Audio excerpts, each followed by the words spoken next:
Well, welcome everyone to today's webinar. It's presented by GEM in partnership with CodeSignal. My name is Robin Watson. I'm a Senior Customer Talent Advisor here at GEM. Again, joining you all from the San Francisco area. I'm excited to be moderating today's webinar. We're joined today by Ellen Markman, the Director of Recruiting at CodeSignal, Hital Shah, Director of Recruiting at Handshake, and Sophia Hahn, Head of Tech Recruiting at Brex.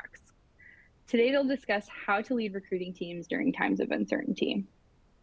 Before I hand the mic over to our speakers, I want to quickly go over just a few housekeeping items.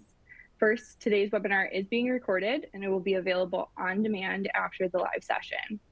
We've also added some additional resources which are available through the related content section in your webinar console. If you have questions, please feel free to send them through the Ask Questions section in the webinar console, and we'll be answering them at the end of the presentation. Finally, I encourage you all to participate in that attendee chat. Feel free to share your thoughts, your comments, friendly shout outs to the speaker, and continue sharing where you guys are all from. So with that, let's start with a round of intros. I'm going to kick it over to Ellen. Why don't you introduce yourself? All right, thank you so much, Robin. I'm Ellen Markman. I am the Director of Recruiting at CodeSignal. I'm joining from New York City. So CodeSignal is, for anyone who doesn't know, we are a technical talent assessment platform. So we have a full suite of interview solutions for candidates at any level, any stage of your recruiting funnel.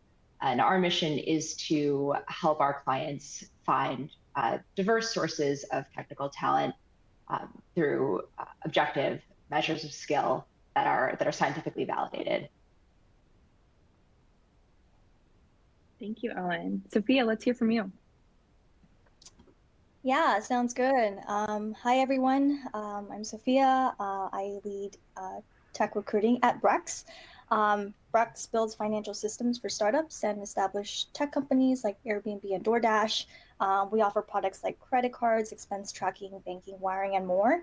And I'm joining from the Bay Area in San Diego. Thank you, Sophia. Hital, let's hear from you. Sure. Hi, everyone, and thank you for joining. My name is Hetal Shah. I go by she and her. I am a director of R&D recruiting at Handshake, and I'm based out of Bay Area as well. For folks who are not familiar with Handshake, we are a leading global early talent network, the #1 place for any person to start, restart, or jumpstart their career. Handshake's community includes 20 million students and young alumni around the world from 14,000 educational institutions, including colleges, community colleges, boot camps, as well as minority serving institutions. So we bring millions of professionals, employers, and schools together to help you build the relationships, skills, experience, and insights you need to build your career. Wonderful. Thank you, Hital. So before we get into some of our questions for these panelists, let's start off by recognizing our current state. So according to the New York Times, the economy added 372,000 jobs in June, a hotter than expected boost to the labor market. The unemployment rate was 3.6%, which is the same as the month prior. The private sector has now regained its pre-pandemic number of jobs, while the public sector remains 664,000 jobs below February of 2020. Other than the public sector, no industry lost jobs in June on a seasonally adjusted basis. And finally, according to NPR, the stat is that there are 2 job openings for every unemployed person. So let's start off with the first question. Panelists, what is your take on what we're seeing in the hiring market right now? And what are you seeing at your company? Ellen, let's start with you. Sure. So I do think that, I've seen a lot of doomy headlines. I think it definitely is true that some companies are rescinding offers, experiencing layoffs. I think a lot of those companies are companies that were growing really fast and maybe growing irresponsibly or just hiring just for the sake of growth, not necessarily hiring people who were strictly adding value. I think companies who have been growing more responsibly and have products that really add value for their clients and really have found their product market fit will weather the storm pretty well. I've seen some ups and downs in the market. I don't know if you can tell from looking at me, but I am a millennial, and we've weathered some storms in our job market. So, I think there are companies that have remained stable and will continue to remain stable. I think companies who have grown responsibly will probably be fine. But growth might slow a little. I think one of the things that we might see is that companies will focus on hiring less expensive employees. So we might see more of a focus on university hiring, because those are candidates who cost less upfront and they're more of an investment hire. So you sort of concentrate on that potential and spend more time with them, but they're less expensive, and you can get a lot of value for your money that way. Okay, Sophia, what are you seeing? Yeah, kind of going off the point of focus, I agree with everything Ellen just talked about. I think more focus, right? So to the point of like companies that are still hiring may still like scale back a bit, do deeper reviews on headcount. I think sometimes that process, right, can kind of be a bit more open. And so a lot more kind of diligence around that, which is a good thing, helps companies kind of, focus some more. In terms of kind of cost of kind of labor, I think a new grad approach. The other one really is just more remote, and I think that gives you just access to a wider talent pool. So I think that shift also something that we're seeing kind of across the board. From a candidate perspective, we are seeing some people, or more of a trend of people staying to optimize for familiarity over taking less risk from moving to a new job. But at the same time, we're also seeing a lot of talent opportunities from these layoffs, and these are some large companies that are kind of well known for kind of the talent they've built. So also really good talent market and good opportunity as well for companies that are hiring. Adele, anything to add? Yeah, I agree with what Ellen and Sophia just mentioned.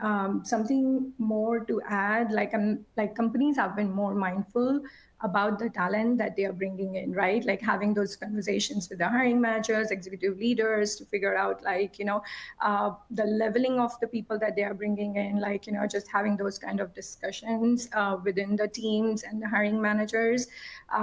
I think it is a good time to actually revisit your headcount planning and better forecasting, and take this opportunity to figure out what headcount do we need and what we should be doing. A lot of layoffs, we have been hearing in the news, a lot of companies, startup, doing that. So it's scaring talent, which might decrease interest rates as well. So candidates asking more questions, going back to Sophia, what just said, candidates asking more questions they're wondering about things like, company security, business model, and culture. So, providing a great candidate experience to, excite in this market is super important. It sounds like a lot more intentionality around who we're hiring, how we're hiring, a lot more concern and transparency from the candidate perspective as well. Am I hearing that correctly? Anything else you guys want to add? All right. Well, in terms of what you guys are seeing, let's go a little bit further. There's always going to be some degree of uncertainty about the future. I think we all really seen that pretty evidently over the past few years here. So how can recruiting leaders make it easier to adjust to that abrupt start, stop change that we're all experiencing? Hital, maybe you want to take this one? Sure, Robin. This question puzzles me a lot. I've been thinking about this. The amazing team members that we've brought into the team. I support the R&D side of the organization, and each and every recruiter that we've brought in is amazing talent and, human first, right? So definitely thinking a lot about this topic and, what as a leader I can do to, work with our stakeholders to prevent or figure out what needs to be done. So I'll just keep it simple and call it out with the things that I do come away with is having an open dialogue and check-ins with your heads of departments that you support, right? As things change pretty often, from a week to week, and deeply looped into the stakeholders across the business. I can talk about one of the example that that comes recently in mind, like earlier chatting with the finance team and having additional headcount approved from the beginning of the year to add more recruiters to my team, and just evaluating on real-time basis, and also looping in back to what the thought leaders are talking about. Be aware of your market conditions, gather your own data and experience, and bring back to the leadership team and the finance team, because we are the ones who are seeing it, talking to other leaders in the market, and always keep yourself aware of micro level indicators, how the stock market is trending, employment and unemployment rates and industry. I was able to given that data and the things, I was able to talk to my finance and stakeholders and come back and say that I'm okay, I don't want to add more. I rather just make sure my current team is set up for success. So these are some of the things that comes to my mind on this topic. Yeah, keeping that clear communication with the business, just as fast as it stops, it can start. So always being prepared and looking for those indicators. Sophia, what are you seeing? Yeah, huge +1 to that stakeholder relationship and management, right? Constant comms, open, direct line with them. Things are literally changing week by week. So that is very much important.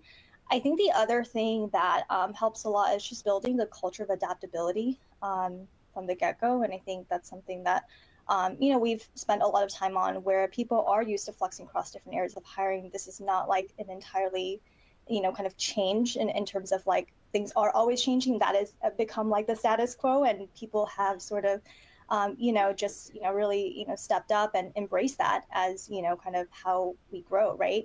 And I think transparency and constant communication also back to the team is also just as important. Really minimizing kind of unexpectedness from change, and always sharing context. I think context is so critical, especially when again things are always changing, and helping people understand why. We would always say the only constant is change, but it's important to keep that transparency, because it can definitely get tiring on our teams over the course of things. Ellen, anything to add from you? Yeah, I think all of what's been mentioned so far is really important. Especially, I like Sophia's point about the culture of adaptability, setting that expectation on your team that it's not a hassle if things change. It's just what's expected. It's part of our jobs. Just from a tactical perspective, I think when we're creating processes, even if you're creating a process with one candidate volume in mind, think about how you might scale that process up or down in the future, so that it's not a process that breaks if you need to eventually adapt it to hire 2 times or 5 times or 10 times as many candidates. So I often see interview processes that are designed to be really, really high touch, which is fantastic when you only have a few candidates, but you should always think about how is that process going to scale up, or how are you going to sort of prepare? Are you going to develop really great interviewer training so you can build your pool of interviewers? If you have a ton more candidates, are you going to bifurcate your process so that you are still maintaining that really high touch process for the best candidates in your pipeline, but you have something that's a little bit more low touch, or something that's a little bit more scalable for everybody else? Are you going to start working with vendors so you can outsource some of that? So what are you going to do if you need to scale that process up And if you don't have a plan for that, then maybe that's not the best process, or you just have to be prepared to change it on a dime. Yeah, I think that segues really nicely into our next question. We've seen so many teams that have come from this reactive state and are very intentionally trying to move more towards a proactive state to meet some of these demands. So how can you position recruiting to be more of a strategic business partner, and what are some of the best practices you've all experienced in your periods of hypergrowth?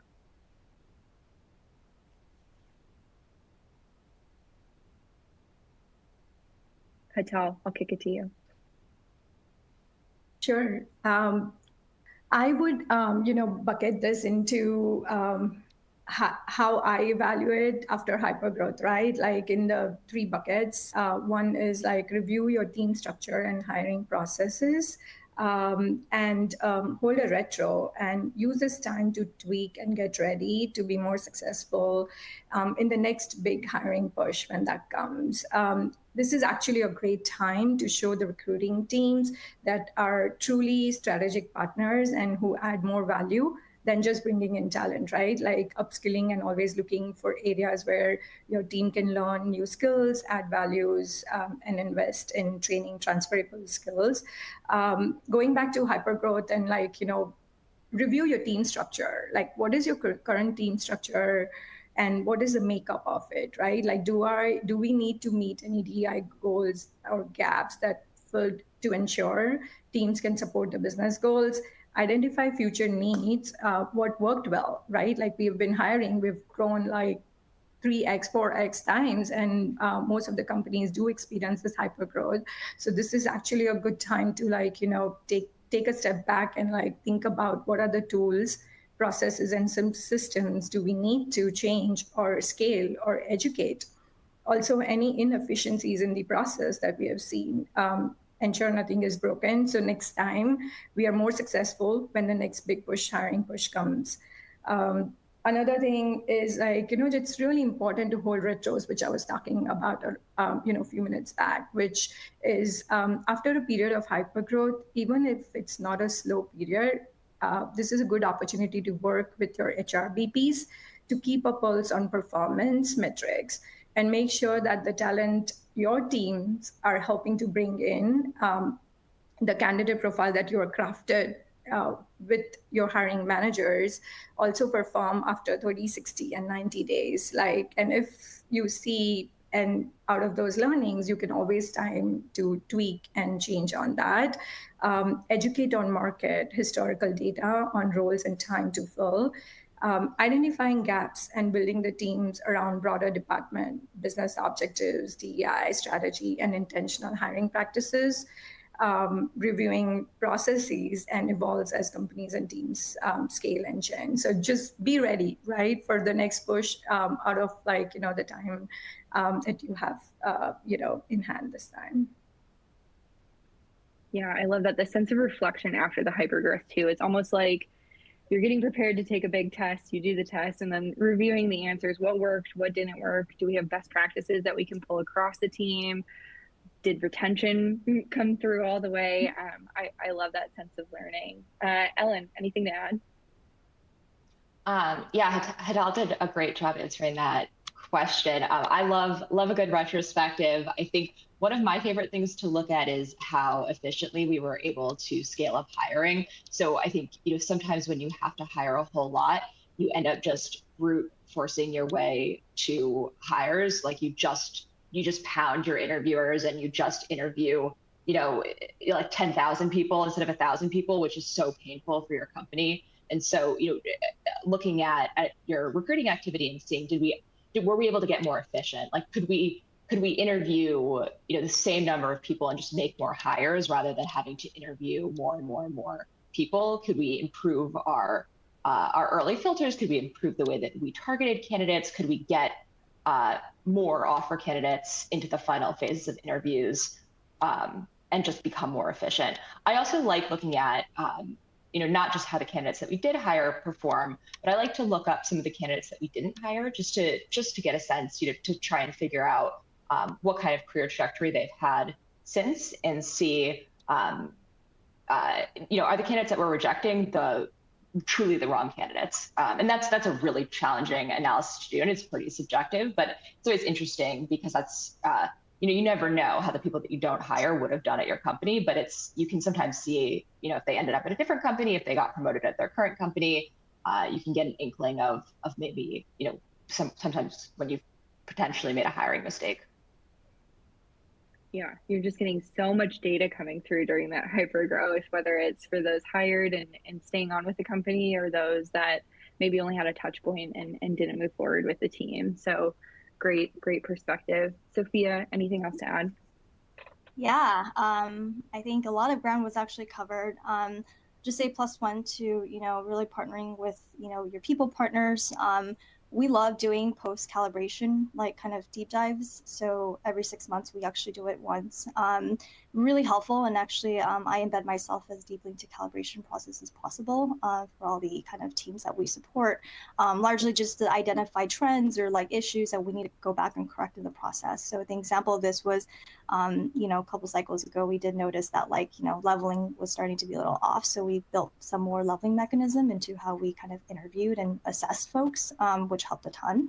I think also a good opportunity to dive deeper into pipeline efficiencies. Little shout out to GEM. Actually, we've been really utilizing kind of data through kind of GEM analytics dashboards. I think overall health has always been something that's been fairly good, but we're deeper diving into areas that specifically we need to target and sort of parts of different functions. And it's been helpful to take that time and kind of go and kind of evaluate and make some improvements. I think training has been a huge theme. Now that you have a little bit of kind of time instead of hypergrowth where you're just throwing interviewers in and trying to get as many people trained and skilled as possible, it takes some time and step back to reevaluate training, how approaching training, retraining folks actually. Just really thinking about longer term strategies that, are things that sometimes you have to trade off when you're going hypergrowth very fast and sort of, really taking the opportunity to dive a bit deeper now. Yeah, you spoke a lot of calibration and revisiting that training. Are there any new initiatives or projects that any of you have really pulled through following that hypergrowth and in those slower times? Vital, maybe you want to take that one. Sure, I can talk to that. So me and my team, so again, this goes back to, the number of hires that we are bringing in, and also showing the leadership team that the recruiters can, evaluate and help us, standardize all these processes that we are building. We are actually working, we are in this beta phase where we are figuring it out. So we did a survey with our current team and figuring it out, talking to them that what are the gaps they are seeing and what are the projects. So real time, they are the people behind the scenes doing all the work. So, talking to them and figuring it out. There are a lot of interesting projects that came up, you're putting in different buckets, mapping, leveling frameworks, tying back to the job descriptions, interviewing, standardizing interviewers, and rubrics, right? Going back to adding your interview scorecards and rubrics. This is definitely a time to do that. Also an opportunity to review our current processes. We are working on projects during this downtime that set up the team for success when the next hiring push comes, as well as different departments. One of my favorite is nurturing programs to keep the talent engaged, that we want filling out. So a lot of exciting projects that we are looking on. Yeah, I love that you mentioned your cross-functional partners. I know in periods of slower hiring for me, we've repositioned some of our recruiting team to join some of those partner teams to help with those projects, to not only get the ball moving in those areas, but also build up those relationships and reutilize the team in new ways. So I'm really excited to hear that. Ellen, anything to add from your perspective?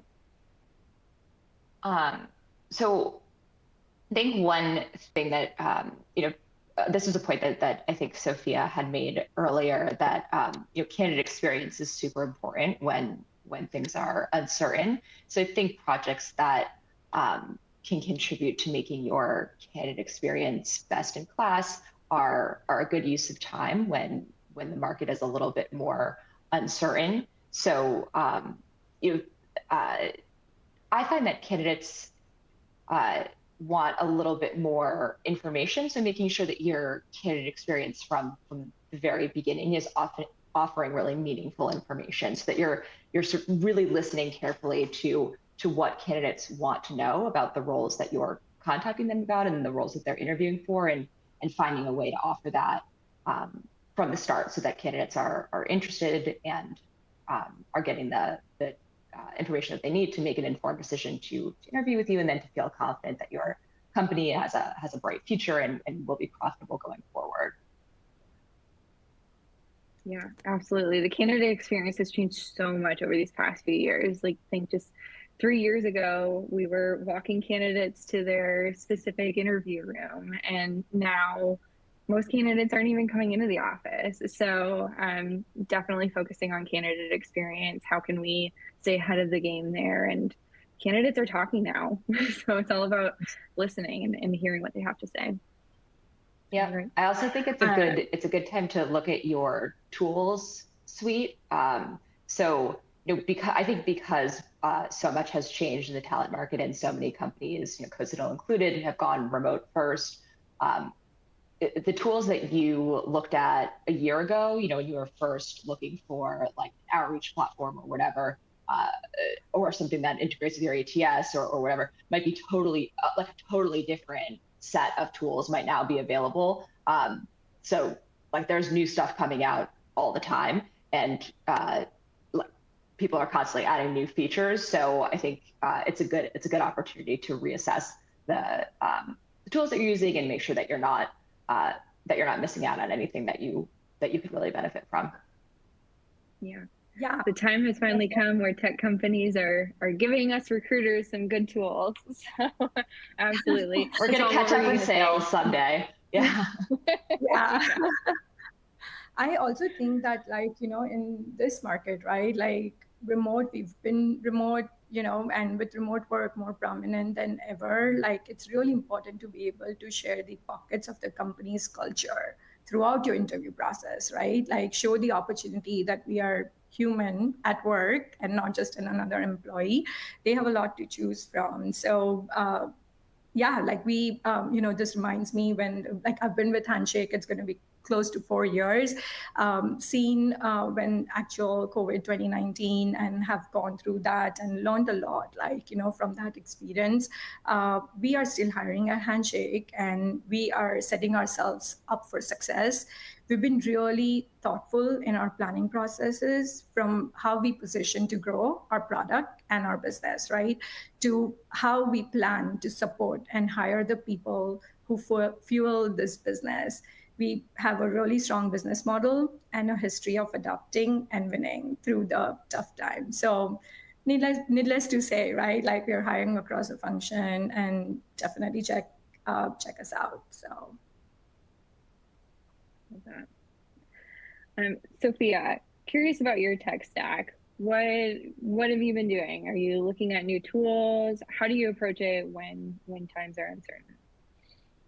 Yeah, I think tech stack wise, I mean, we're on both Gem and CodeSignal. So other than that, I mean, ATS Greenhouse, we have been piloting a training tool called MetaView, which has been really helpful. I think, as I kind of mentioned earlier, training is kind of a big focus for us right now. I think I think it'll also help with candidate experience, right? When we sort of collect survey results, interviewer actually makes a huge part of that candidate experience, and that part is harder for a recruiting team to directly control without more training. And then two, it's just, increasing the bar and making it more consistent. I think at Brex specifically, we grew from 18 on engineering to over 600 in a little over 3.5 years. So we went through a really high period of just intense growth, and obviously, had to scale the entire, kind of interviewer process to be able to make that happen. And so there's a lot of really great opportunities for us from our perspective now, where it's slower, that we can really go back and refine a lot there. So that's the other tool that we've been piloting. And then a couple other sourcing tools that we use regularly. LinkedIn, of course, and Seek Out is the other one. Really good for diversity-focused sourcing. But yeah, that's kind of a quick kind of overview of some of the tech stack and tools that we've been using. Yeah, it's really great. Ellen, I know earlier you had mentioned trying to find that balance between high touch with the candidate and scalable processes. What are you seeing with your tech stack to meet those needs? Yeah, I mean, I think especially when things are less certain. I mean, when you have a really strong economy, I think it's a lot easier to find the budget with your finance team to pull in a whole bunch of disparate products and sign a whole lot of expensive one-year contracts and just give something a shot for a year. I think in an economy like this one, that's like sometimes a harder argument to make. So it's important to look at vendors who offer more than one product. It's typically more cost effective. It's usually easier to integrate, which means that's less resource intensive. You don't have to use engineering resources to create integrations. Plug for CodeSignal. CodeSignal is a full product suite. I think a lot of our clients really like that. They don't have to pull in like one product for their take-home coding assessment and a different product to outsource their scheduled tech screen, and then a different product to run their on-site interviews. They can just use CodeSignal for everything. They get a better deal that way. It's one integration to set up. But I know other tools operate on that same model. Like Greenhouse, for instance, it's open API. Every single thing will sit on top of Greenhouse, and you can set up everything to integrate with Greenhouse. So your team is never complaining that they're doing manual data entry. So if you choose your tools wisely, you can you can get a lot more. I think you can get a lot more value for fewer tools. Yeah, absolutely. Being cognizant of your team. How many tools are they learning? How much manual work are they putting in? How many vendors are we dealing with? So absolutely, those products that can cover multiple bases are rising to the top. Right, and it's like something like a gem or a handshake where you can use it both for initial outreach and then also to create like an ongoing nurture campaign. So something that will do more than just one, a tool that will serve more than just a single purpose.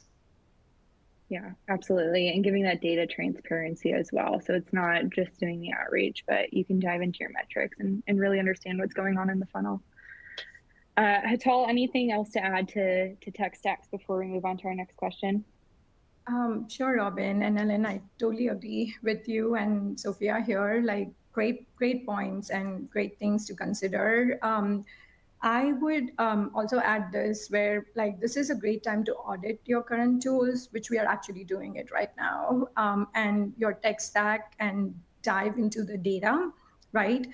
Look at the metrics you've been pulling historically. Are they still relevant? Like, do you need a different way to measure success?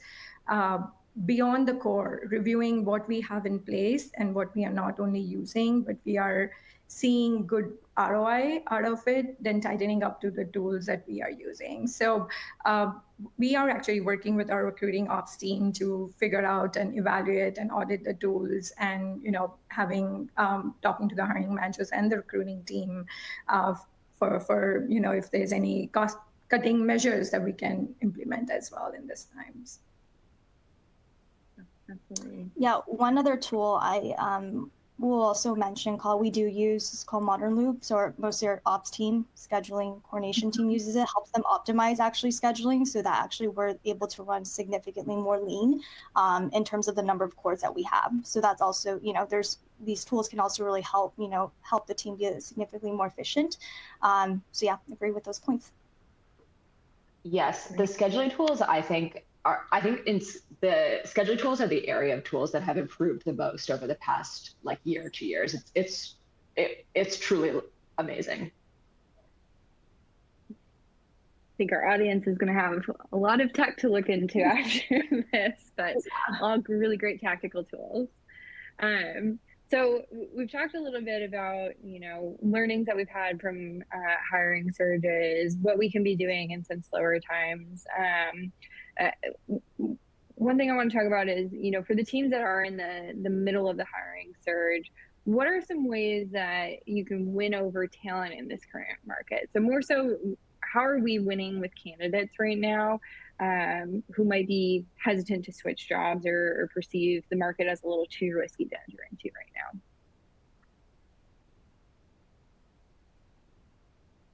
Sophia, I'll kick it to you. Yeah.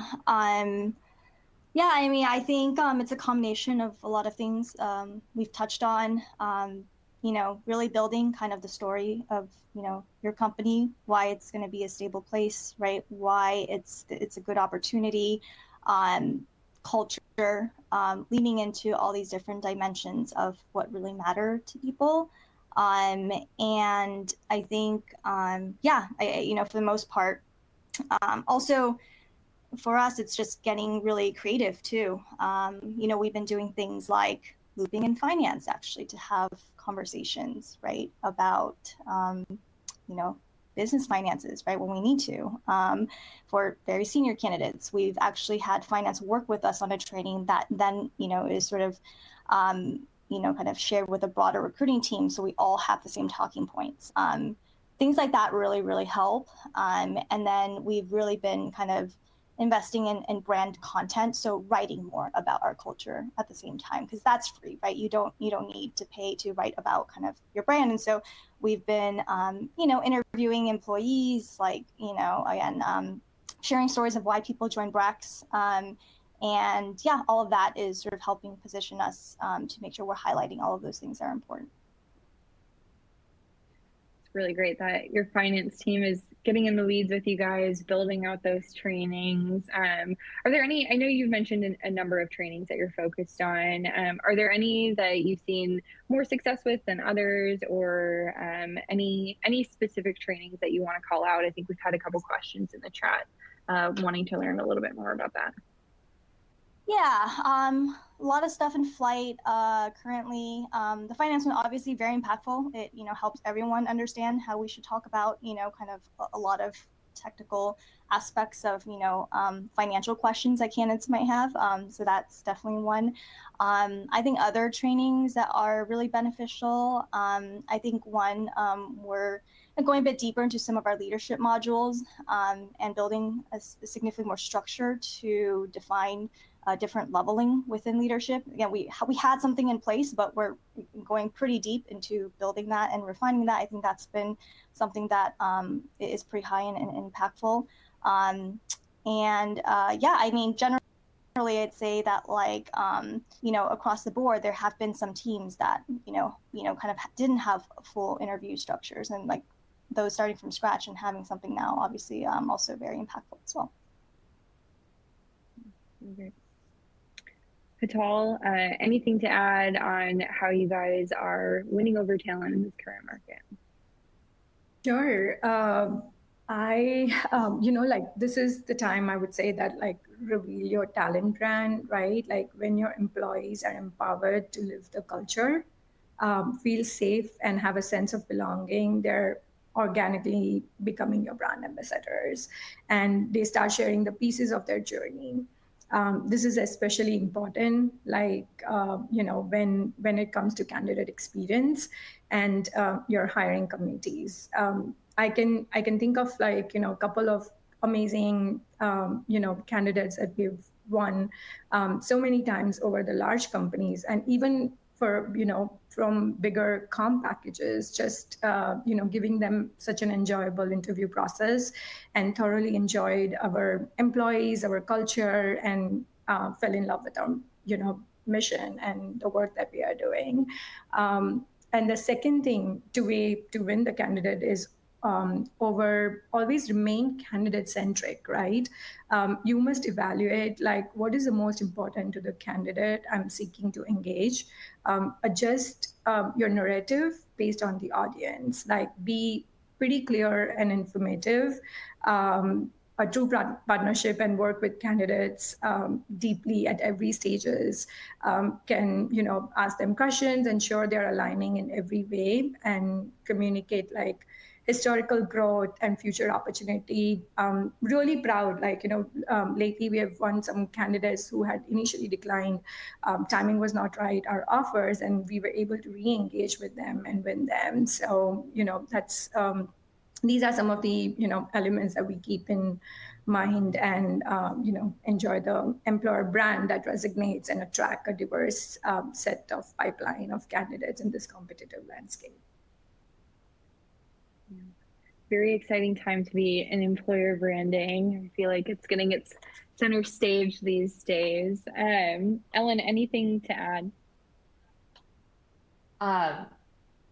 I think, yeah, I mean, you guys did a great job answering that question. I will expand a little bit of what Sophia mentioned with the training from her finance team. Our finance team put together a similar training to help us explain equity packages to candidates, especially as a startup. When you share an equity package with a candidate, it's monopoly money basically, and so helping candidates understand why what we think this will be worth, why we think our evaluation will be what we think it will be, that we're not basing this on just fingers crossed, we have a real revenue model here, and this is what it's been historically, and here's the plan for what it will be, and here's what we plan to go public, and this is what similar companies at a similar size, this is what their multiple has been, and here's what we think our revenue will be, and you can sort of use a lot of public data and put together a very compelling story for candidates about why we think this is what your equity package will be worth, so that they don't just sort of write off the equity portion of their compensation package. But it's not just, it's not obvious, and it's so you do sort of need a training from your finance team to get your recruiters to sell it to candidates in a way that people will understand. Yeah. Seems to be a little bit of a two-way street too with compensation and finance around what we're hearing in the market. I know candidates have been coming back with very, very high salaries, and they seem to keep going up and up. Are you guys experiencing that, and if so, how are you winning over those candidates with high compensation ranges? Yeah, I mean, it's a strong labor market for sure. I think part of it is look, when it's a strong labor market, it's a strong labor market. If someone is making a lot of money, and that's you have to encourage your finance team to do realistic market assessments. And if the market has genuinely changed, you can't offer people 20% less than they're making and expect them to come work for you. But you don't always have to pay top of market, or you don't always have to outpay your competitors every single time to win talent. But you have to be in the game. So I think when you hear from one person who's got a really high salary, maybe it's outlier. But when you hear it multiple times, it's sort of up to you as a recruiting team to aggregate that data and share it with your finance team and encourage them, work with them to do a market assessment and get realistic about what the compensation range should be. Absolutely.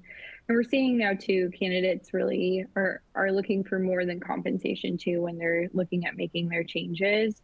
So I think all of you have spoke pretty consistently around a genuine and authentic candidate relationship and really nurturing that relationship throughout the process. Sophia, anything to add there? Yeah, I think just one other thing, I think kind of to the point that it's a strong labor market, which means, if you think like macro-wise, strong labor market, companies are probably all generally scaling back. If you look at like Fang and some of the larger players that oftentimes probably give a startup kind of companies the most amount of headache, there's more opportunity. And so, things, we do everything we can, right, with, closing every candidate, but we also are taking deeper dive into thinking, okay, which roles are we able to actually just find, more candidates, right? And which roles like are more difficult, and also tailoring kind of comp approaches a bit more in that direction as well when necessary. So it's just one other thing to note. Yeah, absolutely. All right. Well, just taking an eye at time, we're at the point in our session where we're going to start transitioning over to some live Q&A from the audience. Before we do so, just want to share again a quick plug at the resources that you can find within the webinar console. You can find demo links for some of the tools that we've discussed and some really great helpful resources. So moving into some of the questions, we've had a lot come through. Thank you everybody for submitting them. If you have more questions that are burning, please throw it into the Q&A and we will try to get to as many as we can. I want to start off with this one coming from Jayla. Within your own teams, which recruiters stand out in the times of uncertainty and what makes them stand out?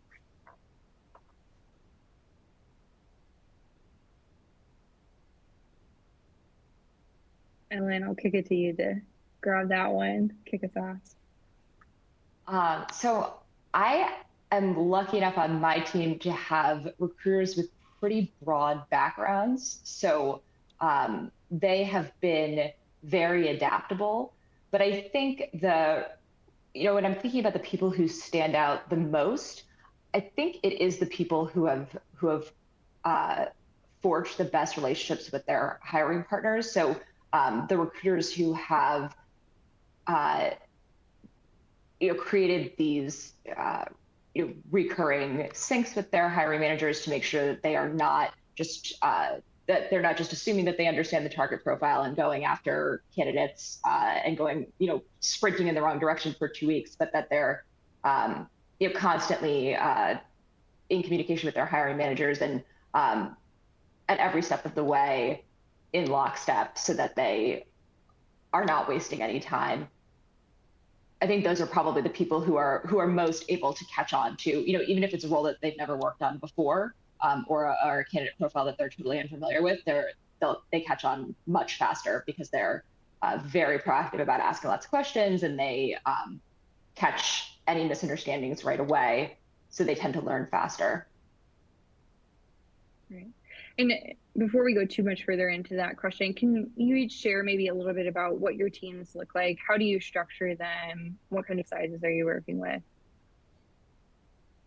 I have 4 recruiters and 3 recruiting coordinators. We're remote first. I have 2 recruiters in the US, 2 in Europe, and all 3 of my recruiting coordinators are here in the US. Patal, you maybe want to share a little bit about your team, what it looks like, and what some of the top performer qualities are. Yeah, no, definitely. So my team on the R&D side, we have like 9 recruiters, leadership recruiter, manager, and technical recruiters who are managing like an engineering squad, and have product recruiters and design recruiters. When we were hiring, I'm thinking about going back and again, talking about what I've learned from my experiences during COVID. All these amazing team members, have experience working and flexing on if product slows down, right? Like they can support on the engineering side, and they've worked on that. And that was my one criteria to, flex. And I see this, team members advocate and talent thought leadership partners to the hiring managers.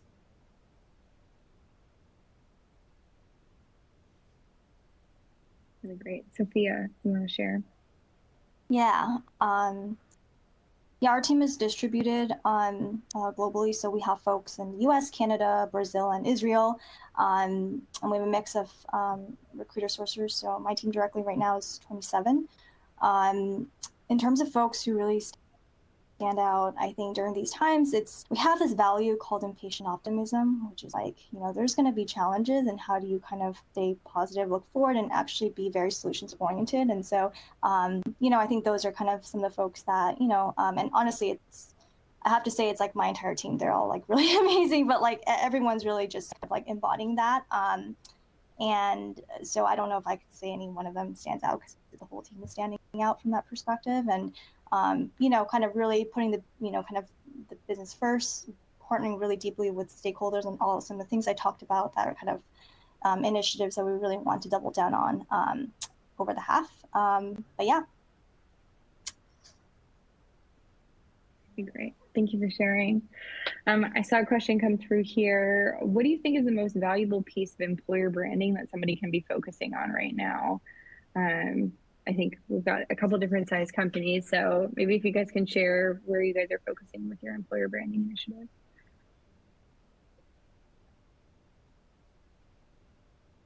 Sophia, I'll let you start. Employee branding initiative wise, I mean, I sort of mentioned we're doing things like trying to build out more pages on our career page, for example. Like, there's general career page which exists and it's really helpful, but want to start getting specialized so people know what design at Brex is and what's that team all about, right? Versus like data at Brex. And so Israel Brex, we have global sites, and so we're starting to build out just a little bit more color into kind of all the really cool kind of things and highlights for each kind of different team and area. So that's a big focus for us on branding right now.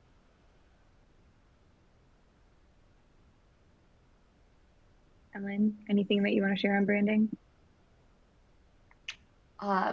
Employer branding is not my area of expertise, I'll admit, but what we've been focusing on recently, sort of similar to Sophia, is I guess like very informative employer branding, or sort of, I guess maybe like telling stories. So we recently created some resources for candidates that we're looking to hire in our sales organization, since it's a high priority area of hiring for us at the moment, that tries to give candidates an idea of what does it mean to sell this software product? Like, who are our clients? Why do they buy the product?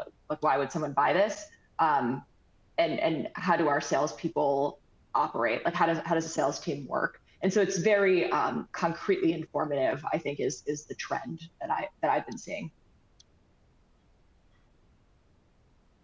Patel, anything to add there?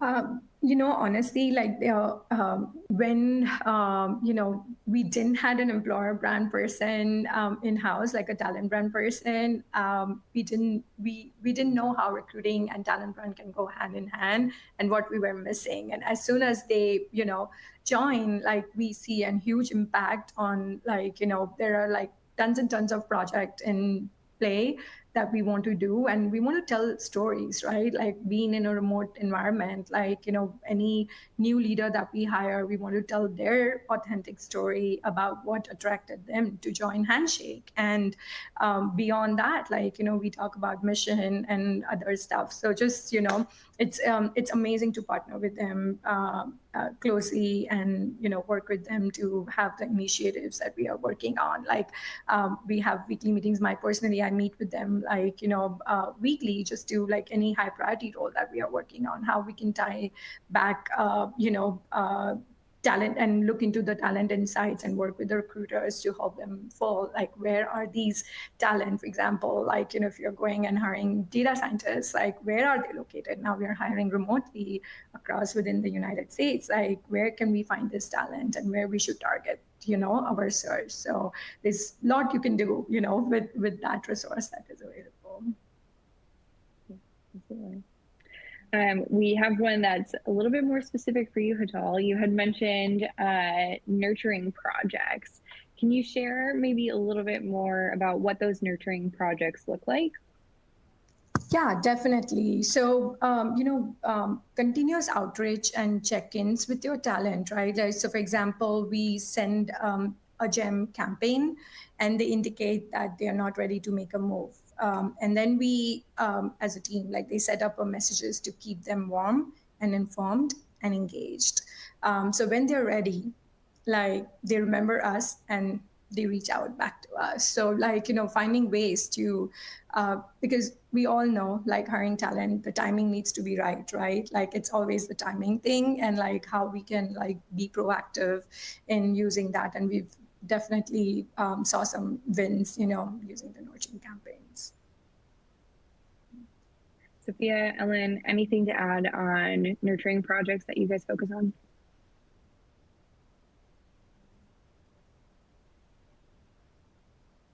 I don't have a ton to add. It's actually also an area that we're kind of thinking about investing in. I mean, historically, we have built lists before and have, what we call SOBO campaigns, where we do have like hiring managers reach out on behalf of like the recruiter. And so that's been helpful.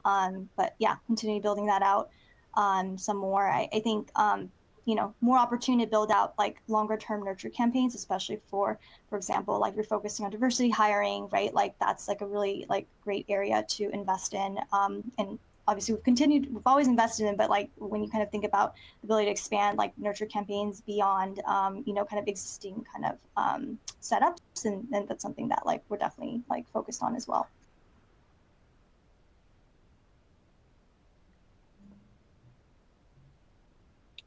All right, well, we've got about 3 minutes left with our time here today. Any last words of wisdom from you all on how to function within the current marketplace? Ellen, I'll kick it to you to start things off for last words of wisdom to share with the audience. I don't know that I have a ton of words of wisdom. I think, look, hang in there. I think recruiting teams can add a ton of value, even if your company is not hiring a whole lot, by being your talent advisors and experts in your field. Recruiters who just react to orders from above are not nearly as useful in a time where things are uncertain, or a company is slowing growth. And so make sure that you're positioning your team as strategic talent advisors and true partners to your hiring teams. But if you're at a webinar like this, then I have no doubt that that's exactly what you're doing with your recruiting teams. And I think that's all you can do. Beautifully said. Hatal, any last words of wisdom to share with the audience? Yes, I was just looking at the Q&A questions. There's so many questions, and I wish we had more time. But last wisdom, I would say that this is one for the recruiters, that they are the people who are actually talking to the candidates and the hiring managers, and just have that open communication and dialogue, and reach out to your leaders when you hear anything. And for all the talent leaders out there, right? Like just continuous to do your own market research and data, and talk to another talent leaders in the space and see what they are doing, because there's always an opportunity to learn and grow. And you might never know, those connections when Ellen is doing something that I might like, and Sophia, and we can, learn from each other always. So definitely keep that line of communication open. And also this goes back to the talent leaders out there, where we can show that our recruiting teams are not just here to hire the number of headcounts and bring those people in. They are the advocate, they are the strategic partners who add more value than just bringing in the talent. So just keep doing amazing work, and just help us both and support. Sophia, take us out. Words of wisdom. I was just going to say, I think Ellen Hatal nailed it, and I don't think I have anything else to add. But yeah, just echoing that, y'all have really challenging roles. And I think, sort of in tough times, also just lean into your people, because they will amaze you. And I think, oftentimes, I just find it, surprising how, great people kind of step up during times of challenges and pressure. So lean into them. Wonderful. Well, thank you all for your time here today. We are right at time. Thank you, audience, for being such great members, and good luck out there. Bye. Thanks. Bye.